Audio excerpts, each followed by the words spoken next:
Most people think the rich of tomorrow will look like the rich of today. Same suits, same titles, same ladders. They're wrong. The new rich of 2026 won't be louder. They'll be quieter. They won't chase status. They'll control leverage. And by the time the average person realizes what changed, the game will already be over. To understand the new rich, you first have to understand what died. For decades, wealth followed a predictable script. You specialized. You climbed. You waited. Income was linear. Effort was traded for certainty. Playing it safe felt intelligent. But safety was an illusion. When systems scale faster than humans, stability becomes fragility. Hyenas optimized for titles, not for asymmetric risk. They built careers dependent on permission. And the moment capital velocity accelerated, those permissions vanished. The old rich were paid for time. The new rich are paid for positioning. And positioning starts with how you think about value. The new rich of 2026 don't ask, how much does this pay? They ask, how does this compound? They understand income is temporary, but leverage is permanent. Leverage of code, leverage of media, leverage of distribution, leverage of capital. 1 hour applied once can now earn forever. This isn't hustle culture. It's structural advantage. While most people sell labor, the new rich design systems. They move where effort multiplies, not where effort is consumed. This is why they look calm, why they don't rush, why they are invisible until it's too late. But leverage alone doesn't create wealth. Psychology does. The greatest divide in 2026 won't be skills. It will be psychological barriers. Most people are trapped by identity. They protect the version of themselves that feels responsible.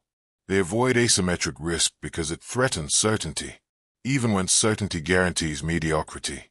The new rich rewire this instinct. They accept short-term instability in exchange for long-term compounding. They are comfortable being misunderstood, underestimated, early. They don't need immediate validation because they understand delayed rewards. While others chase comfort, they tolerate ambiguity. This is why two people with the same tools diverge. One stays busy, the other becomes wealthy. And nowhere is this clearer than how they approach money itself. The new rich don't hoard capital. They circulate it. They understand capital velocity. Money sitting still is losing power. They deploy capital into learning, into ownership, into optionality. They buy time. They buy leverage. They buy asymmetric upside. They don't need to win every bet. They only need exposure to outsized outcomes. This is why their portfolios look strange, untraditional, uncomfortable. But over time, compounding does the heavy lifting. Small advantages, applied consistently, become overwhelming. And this leads to the most misunderstood trait of the new rich. The new rich of 2026 don't look rich. They don't broadcast success. They don't chase symbols. They don't confuse consumption with power. They value autonomy over appearance, control over applause. Their wealth is quiet because it's embedded in systems, not lifestyles. They can walk away, say no, reposition instantly. That freedom is the real signal. While others are locked into obligations, they remain liquid, financially and mentally. They aren't reckless. They are precise. They know when to wait and when to move aggressively. And here's the final truth most people miss. The new rich aren't lucky. They're aligned. Aligned with compounding. Aligned with leverage. Aligned with reality. They didn't predict the future perfectly. They positioned themselves so the future couldn't ignore them. Wealth in 2026 won't belong to the hardest worker or the smartest person in the room. It will belong to the one who understood timing, psychology, and structure. The question isn't whether this shift is happening.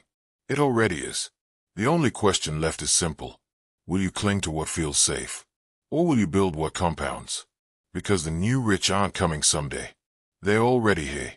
If this video added value, consider subscribing for more content on wealth, mindset, and long-term thinking. Thank you for watching, and I'll see you next time.